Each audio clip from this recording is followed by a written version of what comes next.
Bismillahirrahmanirrahim. Assalamu alaikum wa rahmatullahi wa barakatuh. Welcome back, dear students. In the last recorded lecture, I discussed the analysis of the unbalanced faults using symmetrical components, and we talked about some theoretical concepts. So, I will solve some exercises today in order to get more clear understanding of the theoretical concepts. But before starting the exercises, let me quickly revise the contents of the last lecture. In the last lecture, I in the beginning mentioned that we have different types of unbalanced faults.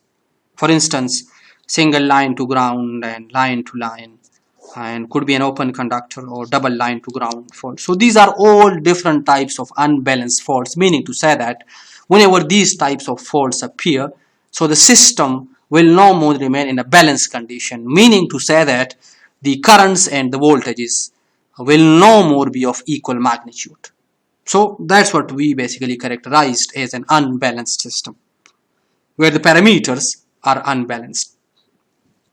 And we discussed that the easiest way to analyze the unbalanced system operation due to fault is through the use of symmetrical components. If you remember, we in the previous lectures talked about the balanced faults and the analysis of the balanced faults. And majorly faults are characterized as balanced and unbalanced faults. So in the beginning, we talked about the faults in general. And I repeat this statement quite many times that a fault is a condition, or it refers to a condition where the parameters are no more within the allowable limit, whether that parameter or that quantity is a voltage or a current or a frequency. So whenever these parameters or quantity in the power system exceeds the allowable limit, that condition is referred as a faulty condition. And then the protection system or the protection scheme need to operate in order to clear the fault or to clear the faulty part of the power system. So we discussed fault in a general, and then we discussed the balanced type of fault, and we even through the use of the Thevenin theorem, we discussed the analysis of the balanced faults, and we even solved a problem using the Thevenin theorem. So in the last lecture, I talked about the unbalanced faults then, and the easiest way to analyze unbalanced faults is through the use of symmetrical components. So what are symmetrical components? Even we discussed that in the last lecture, but let me once again quickly revise those contents. We took an example of an unbalanced system where an unbalanced fault appears, and then as one can see that the resultant currents or the currents after the fault, they have different magnitudes, as it is quite clear here from this particular situation, that the magnitude of the current in the phase B is the maximum, and in phase A have some current, and the smallest current is in the phase C. So this is basically an unbalanced system where the magnitude of the currents in all the three phases are different. And then we discussed that through the transformation matrix, we convert these unbalanced currents into three set of balanced components, what we call the zero sequence, positive sequence, and negative sequence components. So these are basically this is the illustration of those sequence components: zero sequence component, positive sequence components, and negative sequence components. And then I discussed that an unbalanced system, or the parameters in an unbalanced system, can be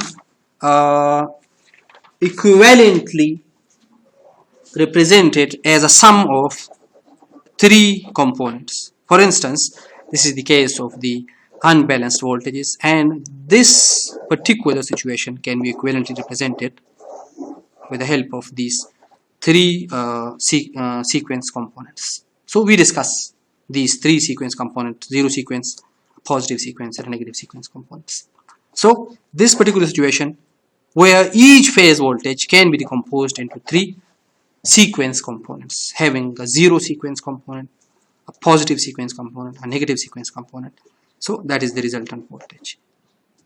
So through the use of the transformation matrix, unbalanced quantities are converted into three set of balanced quantities, and we discussed that these are balanced where the magnitude are equal and all the three are in phase. Here the magnitudes are equal and they are phase shifted by 120 degree, and similar is the case here. Although it's important once again to mention here that the magnitude of the components, let's say in a negative sequence, could be different than a positive sequence. But in each sequence, the components have equal magnitude. They could be different than the components of the, let's say, positive sequence, but in a particular sequence, the magnitude of the components are equal and they are phase shifted by 120 degree. So through this transformation matrix, unbalanced quantities are converted into balanced quantities. And I mentioned that for this transformation, basically, we need the operator, what we call basically operator A. I hope it is visible here. We discussed this before, that for this transformation from unbalanced to balanced quantities, we need an operator, and we discussed even the different identities, and the conclusive point was that we need basically a matrix, that is what we call uh, transformation matrix. So this is transformation matrix, transformation matrix.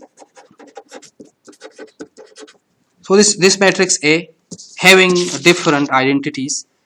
So this is basically the transformation matrix, and on the right side we have the sequence components, and on the left side of the equality sign we have the phase quantities. So the conclusion was that the phase quantities can be represented as matrix A, which is the transformation matrix. This is basically matrix A,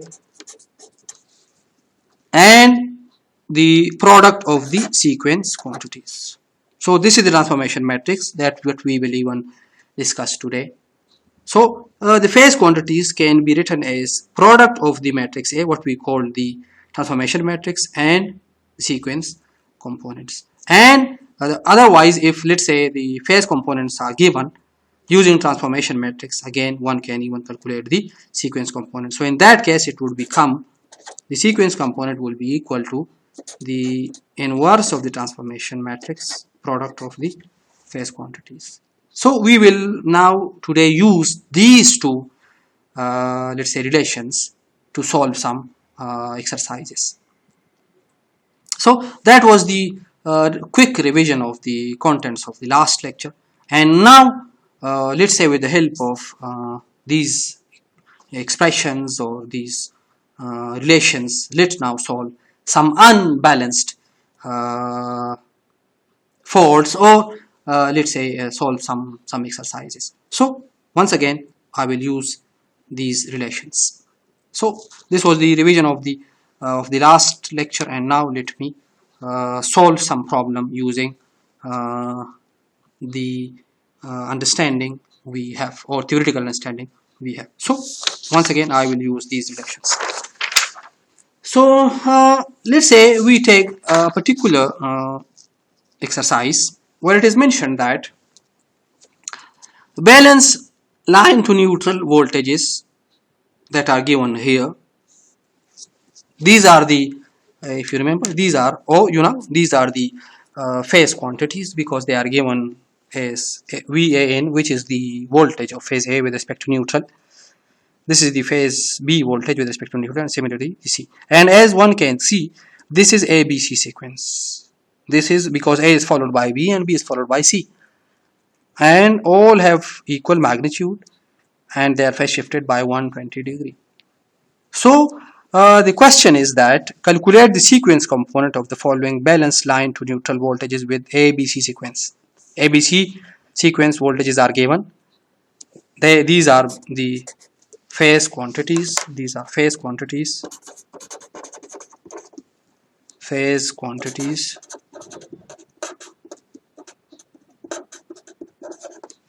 And the question is that to calculate the sequence components of the following voltages. So as I mentioned that the relation that we just discussed is that for the given phase voltages, I mean it can be equivalently represented as a matrix A, what is the transformation matrix, and the sequence voltages. So we will use this transformation matrix now to get the sequence voltages, because the phase voltages are given. And if you remember, the inverse of the transformation matrix, because in this case as the phase voltages are given, we need the sequence components, so we need to now the inverse of the transformation matrix. We will multiply that with the phase quantities and we will get the sequence components. This is the I mean this is, as it is clearly written here, this is basically this represent the matrix having the phase voltages, and this is the let's say the vector representing the sequence quantities. So let me put it here. So that is basically another matrix having sequence component V0, V1 and V2. So these are the sequence components. So now as the phase quantities are given, we need to know the inverse of transformation matrix. We take a product of the two and we get the sequence component. So I mean from the discussion that we made yesterday, if one look here, the inverse of the matrix is equal to this particular relation. So the inverse of the matrix is equal to, let me even write it. The inverse of the matrix is equal to the inverse of the matrix A.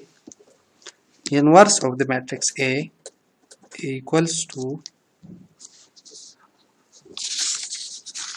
let me put it in the right orientation. So the inverse of the matrix A is equal to 1 over 3. We have already discussed it yesterday. That is equal to 1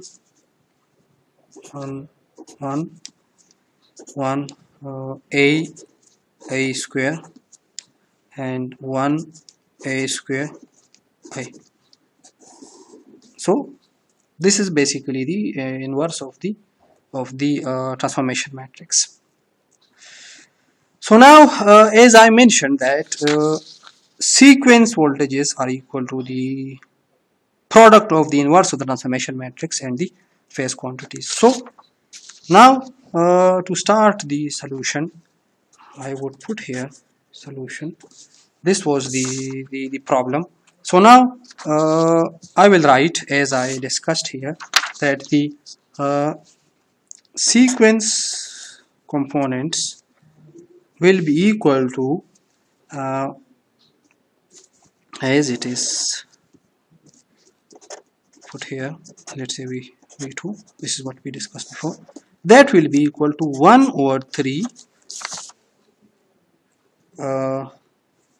I mean transformation, the inverse of transformation matrix and phase quantity. So that will be equal to 1 over 3, exactly this matrix. So that is equal to it is equal to 1 1 1 1 1 a square a.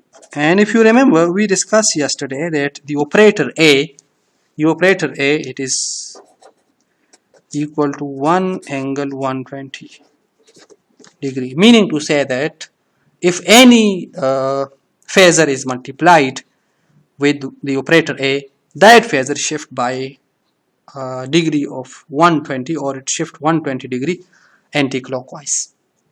So that is the operator a. And we even discussed that a square is equal to 1 angle 240 degree or it is also equal to, because 240 is equal to minus 120, so that is also equal to 1 angle minus 120 degree. So this is basically the conjugate of the A. So A square is also equal to conjugate of A. So, but anyhow, we discussed these identities yesterday. So now this is the transformation matrix, and I need to take the product. I should have probably written here the phase quantities, but anyhow, let me put it here. So these are basically the identities, and now we have to take the product of the inverse of the matrix and the phase quantities. So the phase quantities, I hope I will be able to even write it here. So that will be the product of the phase quantities, which is VAN, VBN, and VCN. So these are the phase quantities. So this is VP. That is this is the inverse of the matrix A inverse, and this is the sequence components. So one can see here that V naught can now be written as 1 over 3. If one look, I mean, if one expand these or take the matrix multiplications, that will be equal to 1 over 3 VAN plus VBN plus VCN, and it was given in the task that VAN, VBN, and VCN, the magnitudes are given here, the angles are also given. So now if we take, let's say, and if we put the magnitudes, because we are now determining the sequence component, as it was asked in the question to determine the sequence components of these phase voltages. So that will become 1 over 3 277 angle of 0 plus 277 angle of minus 120 plus 277 angle of 120. And if you remember, we discussed that if three phasors which are displaced by 120 degree having equal magnitude, if one add them, the result is 0. So now the zero sequence voltage will have a 0 value, because the sum of these three phasors shifted by 120 degree, that will be equal to 0. So the zero sequence have a 0 value. Now once again, I mean, using these relations, I will determine the positive sequence voltage and the negative sequence voltage. So now as it is clear from this relation that V1 will be equal to 1 over 3 VN A VBN A square VCN. So now let me write V1 or find V1. So V1 will now be equal to 1 over 3 VN A VBN A square VCN. So that will be equal to VAN plus A VBN plus A square VCN. So that will be equal to A square VCN. So now we put the magnitudes 1 over 3, and we put the magnitudes which have VN equal to 277 with an angle of 0 degree plus A, as I mentioned here, A is equal to 1 with an angle of 120. So the magnitude is 1 and the angle is 120. So that will be equal to 1 angle 120 multiply by VBN, which is equal to 277 with an angle of minus 120 degree, plus a square, as I mentioned, a square is equal to 1 angle 240. So that will be equal to 1 angle 240, 1 angle 240 plus product with 277 angle of 120 degree. So now this will be equal to 1 over 3 277 with an angle of 0 plus as one can see here, this angle will become 0, then 277 with an angle of 0 plus one can also see here 240 and 120, which is 360. So 360 is the same as 0 angle, so that will become 277 angle of 0 degree. So we get that V1 is equal to 2, because if we add all the 3, divide by 3, so this will again be 277 with an angle of 0 degree. So this is the positive sequence voltage. We determined that for the given ABC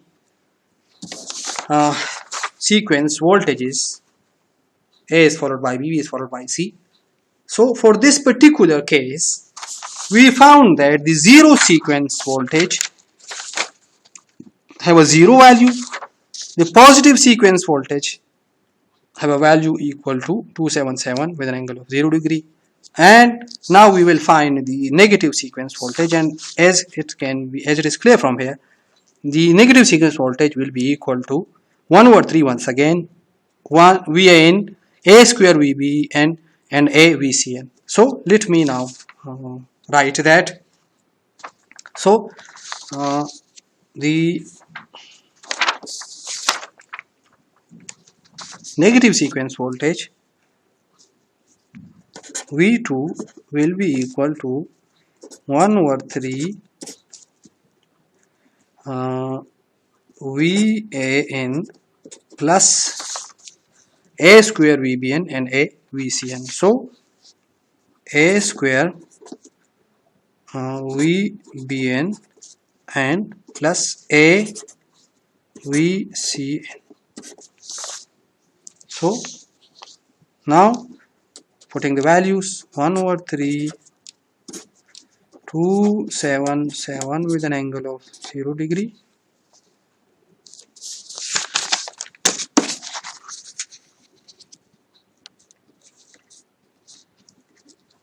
so that is the plus A square VBN, which is now an angle of minus 240 an angle of minus 120 or 240. So this is 240 or minus 120. So now this will be equal to an angle of 1 angle minus 120 into VBN, which is equal to 277 minus 120. So now this will be equal to 277 an angle of minus 120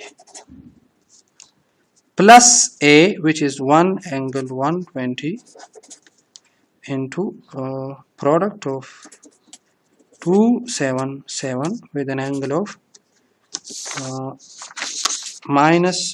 plus 120, that is the VCN value. So now it will be equal to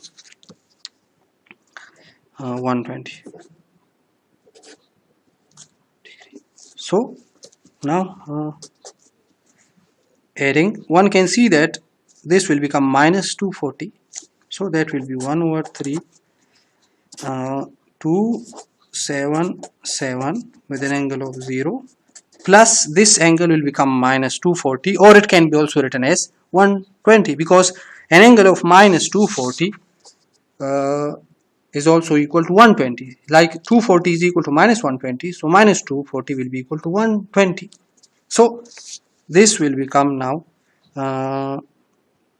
277 with an angle of either minus 240 or positive 120. So that will be positive 120 plus, as one can see here, this is 240. So now this will be uh, 277 with an angle of 240. So once again, adding three phasor phase shifted by 120 degree, the sum of the three will be equal to 0. So the result is again 0. We discussed that before. That if three phasors shifted by 120 degree having equal magnitude, if they are added, the result will be 0. So now to conclude that, one can see that for a balanced system where it's a ABC sequence, meaning to say that A is followed by B and B is followed by C. So if you remember, we discussed that such a case where A is followed by B and B is followed by C, that sequence is known as a positive sequence. And if A is followed by, let's say, C and C is followed by B, this is what we call negative sequence. So for a positive sequence, or for a ABC sequence, or a positive sequence where the system is balanced, we found that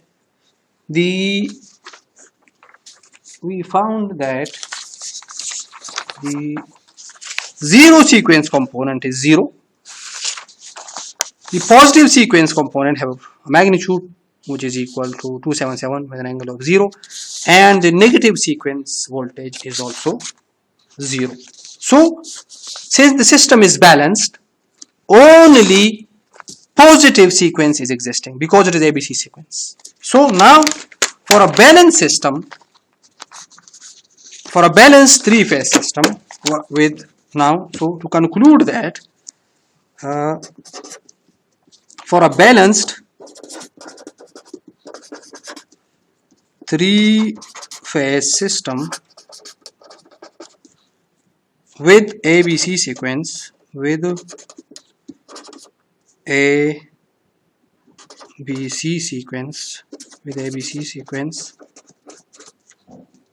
what we also call, basically this is also called as positive sequence. So this is the positive sequence.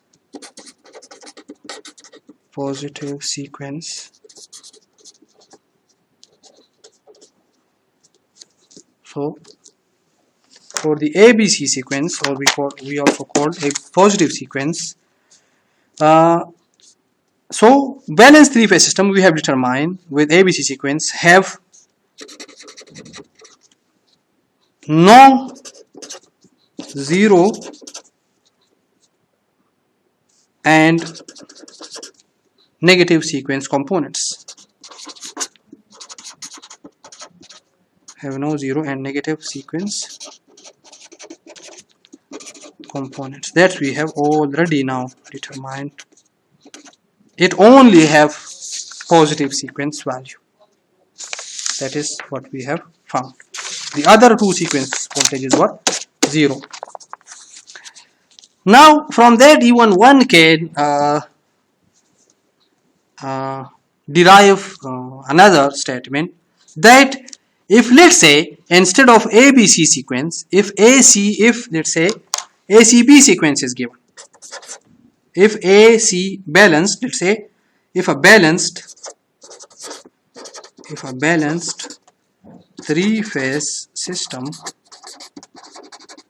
with ACB sequence is given. So what it would mean?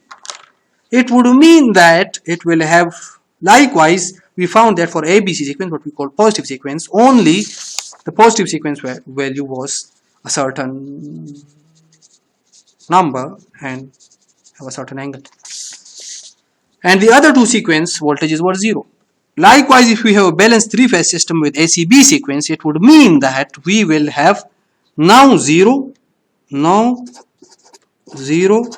and positive sequence components. So in our ABC sequence, we have only positive sequence value, and in the ACB sequence, we will have only negative sequence value. The other two sequence components will be 0. So now for this particular exercise, for this particular example, we have now used the transformation matrix, or because the phase voltages were given, so we need to take the inverse of the transformation matrix. So now we have applied the theoretical concepts, and we have now decomposed the phase quantities into the sequence components. So this was one example, and we concluded that for a given three-phase balanced system with ABC sequence, that sequence or that positive sequence will have only positive sequence value. The zero sequence and negative sequence components will be 0. But if, let's say, balanced three-phase system with ACB sequence is given, it will have only negative sequence value, and the zero sequence and the positive sequence values will be 0. So that we now, with this exercise, we have now understood the use of the transformation matrix for decomposing phase quantities into sequence components. Now this is one exercise. Now let me solve another exercise. So let me now solve another exercise. So once again I will use the transformation matrix, and the other exercise is related to this particular situation. It is shown here that one of the phase, which is phase B, it is broken, and here the phase components are given with phase A current equal to 10 angle 0, phase B current, as the line is broken, that will be 0, and phase C current have a magnitude of 10 and angle of 120. So this is, as if you remember, we discussed in the beginning that the unbalanced faults are of different types, and one among these is even the case when we have an open conductor. So that also lead to an unbalanced system. So now it is the case here. We have an open conductor, and that will lead to an unbalanced system. And now we are supposed to find the sequence components of the current. So a three-phase line feeding a balanced Y-connected load. The load is balanced. Have one of its phases, which is phase B, open.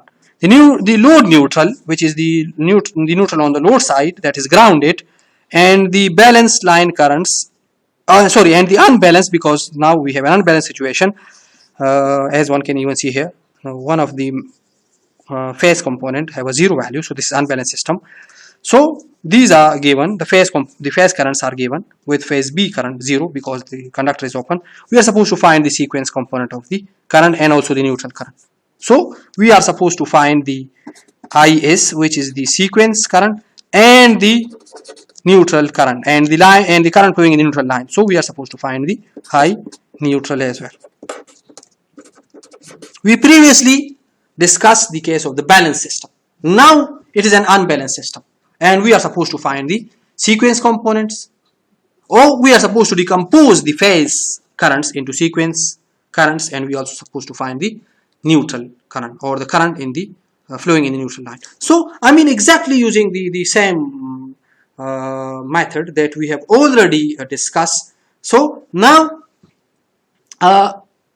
the sequence current, because we have discussed here that the phase quantities, they are equal to the transformation matrix and the sequence quantities. Exactly the same is the case for the current. The phase current will be equal to the transformation matrix and the sequence currents. So now use this information, and we have already discussed that the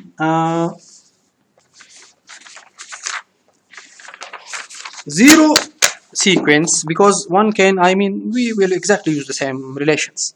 Zero sequence current, because now the other problem have given unbalanced current, so the zero sequence current will be equal to 1 over 3 the sum of the three phase currents. And similarly, for the positive sequence currents, where the operator A is involved, and then we will talk, I mean, we will determine the negative sequence current. So, I mean, exactly using the same relations, now I will determine, or I will solve this problem. So now, as we are supposed to find the sequence currents, so we will now I mean, the expression or the relation will be the sequence current will be equal to the inverse of the transformation matrix and the phase current. The same, I mean, relation that we have used before when we were finding the voltages. So we now the inverse of transformation matrix, the phase currents are given, we are supposed to find the sequence current. So I will not again go through each step because we have just, I mean, discussed that. So let me now do it rather quickly. So now we are supposed to find the sequence currents. We are supposed to find the sequence currents, and we know that the zero sequence current is equal to 1 over 3 the sum of the three components, or the sum of the three phase currents. So now that will be equal to, because this IB is 0, so that will be equal to 1 over 3 and as it is given here, the phase A current have a magnitude of 10 and angle of 0. Phase B current is 0, and because the phase B conductor is open, and the current in the phase C is 10 with an angle of 120. So this is again ABC sequence. So now this is 10 angle of 0 plus IB current in the phase B, which is 0, plus 10 angle of 120. So as it is given here. So now it will be equal to the zero sequence, because now if you remember, we discussed that if three phasors displaced by 120 degree, if they are added, the result will be 0. But now one of the phases have a 0 value. So now the resultant will not be 0, and that will be equal to, you can obviously use your calculators to find it, but let me just write the answer here. So that will be equal to, this is ampere, 3.33 with an angle of 60 degrees. So that is now the zero sequence value. And as one can see here, when we were discussing about the balance system, we found that, if you remember, when the balanced voltages were given that we solved in the previous exercise, all the voltages have equal magnitude and shifted by 120 degree. So we found that the zero sequence value was 0. But now when an unbalanced system is given, where the magnitudes are no more equal, one can see that the zero sequence have a certain value. Similarly, now let me find the positive sequence value, which is equal to, once again, 1 over 3, that is IA plus, if you remember, the transformation matrix for the, now, but we are talking about the current, although we are following the same procedure.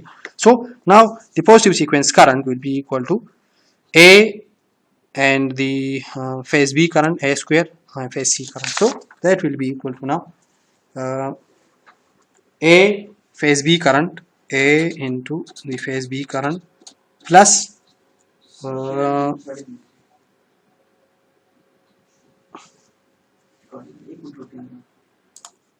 so that will be equal to phase A current plus operator A and the current in the phase B, plus the square of the operator A and the current in the phase C. So now it will be equal to, because the current in the phase B is 0, so as this is 0 because the conductor is open. So now, and we know that the operator, I mean A with a square, is equal to 1 angle, magnitude of 1 and angle of 240. So this will be now equal to 1 over 3 with a magnitude of 10 angle 0 plus 0 plus 10 angle of 120, because phase C current have magnitude of 10 and angle of 120. So this is 10 angle 120, product of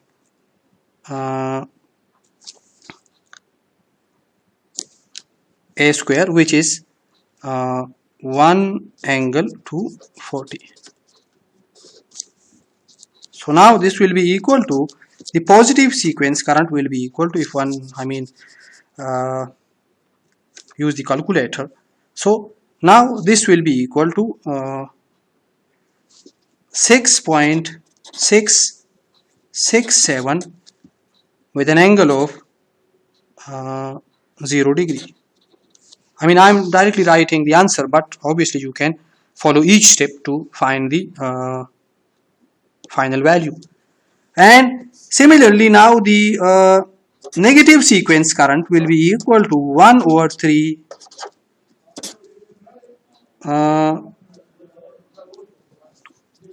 IA plus A square IB plus AIC. So that will be, as IB is 0 because this conductor is open, so it will be equal to 1 over 3 10 with an angle of 0 degree plus 0 plus 1 angle 120, which is operator A, into 10 angle of 120. So now it will be equal to 3.33 with an angle of minus 60 degree. So as one can see here now, that for an unbalanced system,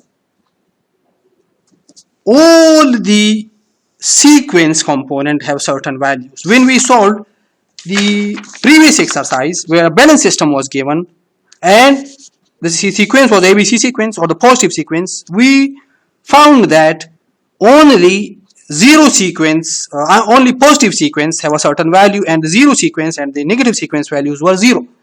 But if the unbalanced system is given, as it is this case, so we found that all the sequence components, zero sequence, positive and negative, have certain values. They are non-zero. So in an unbalanced system, all the sequence components may have certain values. Also, the task was to find the neutral current, and we know that the neutral current in this case will be equal to the sum of the three phase currents. So we have discussed that even before, because the load side is neutral, the load side neutral is grounded. So the neutral current, you know that it is equal to the sum of the three phase currents, phase A current plus phase B current plus phase C current, which is equal to, as if one look here, this is from this particular expression, one can see that this is equal to 3 I naught. So that is the case basically. So this will be equal to 3 I naught, and we know the I naught value. So one can even find the for the value of the I naught to get the current in a neutral. So to conclude that, once again, for a balanced system, because we have solved two exercises, and now as I mentioned that for a balanced system, if let's say the positive sequence is given, so the other two sequence components will have a 0 value. But if the system is unbalanced, for instance, an unbalanced fault appears, and we discuss the different types of the unbalanced faults. Among them, one is that if, let's say, one conductor is open, so we found that if, let's say, this is the case where the phase components are no more balanced, so if we solve such a problem, we found that all the sequence components have certain values, and we also found the neutral current. So with these two exercises, now one is this one and one we solved for the balance quantities. Now we have learn how to use the transformation matrix to convert the phase quantities into the sequence quantities, and vice versa. If, let's say, the sequence components are given, one can use the transformation matrix to get the phase quantities. So with these two exercises, now I end this lecture, and if you have still any queries, note it down and we will discuss it in the interactive session. So thank you very much for your attention. Assalamu alaikum wa rahmatullahi wa barakatuhu.